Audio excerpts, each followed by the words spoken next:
बंगाल चुनाव से जुड़ी बड़ी खबरों के अपडेट्स देते जा रहे हैं हम आपको। तो वही अब अगली अपडेट लेकर आए हैं वोटर लिस्ट अपडेट पर। बड़ी चिंता, हिंसा के खतरे के बीच टली सूची। जी हां, पश्चिम बंगाल विधानसभा चुनाव से पहले मतदाता सूची यानी कि वोटर लिस्ट को लेकर बड़ा और संवेदनशील घटनाक्रम सामने आया है। इलेक्शन कमीशन ऑफ इंडिया यानी ईसी प्रशासन और न्यायपालिका के बीच हुई उच्च स्तरीय बैठक के बाद यह फैसला लिया गया है कि एडजुडिक्शन यानी सत्यापन प्रक्रिया के बाद तैयारी की गई है। पहली सप्लीमेंट्री वोटर लिस्ट को फिलहाल टालकर अगले सप्ताह जारी किया जाएगा। इस फैसले के पीछे मुख्य वजह संभावित कानून व्यवस्था की स्थिति को माना जा रहा है, क्योंकि बड़ी संख्या में नाम हटाए जाने की आशंका है, जिससे कई इलाकों में तनाव और हिंसा भड़क सकती है। तो वहीं यह महत्वपूर्ण निर्णय कलकत्ता हाई कोर्ट के मुख्य न्यायाधीश सुजॉय पॉल, राज्य के गृह सचिव संघमित्रा घोष, डीजीपी सिद्धांत गुप्ता और कोलकाता पुलिस आयुक्त अजय कुमार नंद के बीच हुई बैठक में लिया गया है। करीब आधे घंटे चली इस बैठक में इस बात पर विस्तार से चर्चा हुई है कि यदि बड़ी संख्या में मतदाताओं के नाम हटाए जाते हैं तो इसका असर सीधे कानूनी व्यवस्था पर पड़ सकता है। पहले यह सूची शुक्रवार को जारी होनी थी, लेकिन एक समुदाय के त्योहार को ध्यान में रखते हुए और संभावित तनाव से बचने के लिए इसे टाला गया है। सूत्रों के अनुसार अब तक करीब 25 लाख मतदाताओं के नाम का सत्यापन पूरा हो चुका है, जिनमें से लगभग 20 लाख नामों वाली पहली सूची अगले सप्ताह जारी की जा सकती है। हालांकि यह स्पष्ट नहीं है कि इनमें से कितने नाम हटाए जाएंगे, लेकिन जिला स्तर के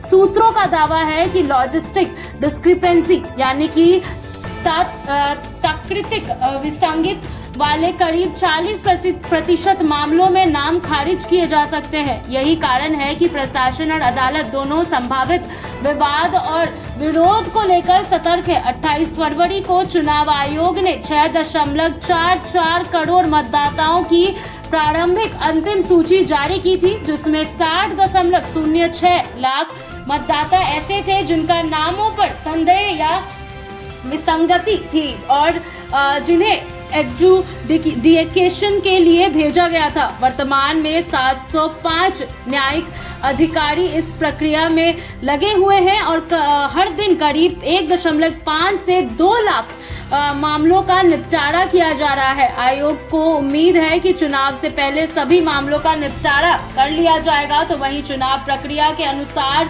उम्मीदवारों के नामकरण की अंतिम तारीख तक मतदाता सूची में नाम जोड़ा जा सकता है। पश्चिम बंगाल में 2 चरणों में 23 और 29 अप्रैल को मतदान होने वाला है, जबकि नामांकन की अंतिम तिथि क्रमश 6 और 9 अप्रैल है। ऐसे में आयोग पर समय सीमा के भीतर सभी पात्र मतदाताओं को सूची में शामिल करने और अंतिम सूची जारी करने का दबाव बढ़ा हुआ है।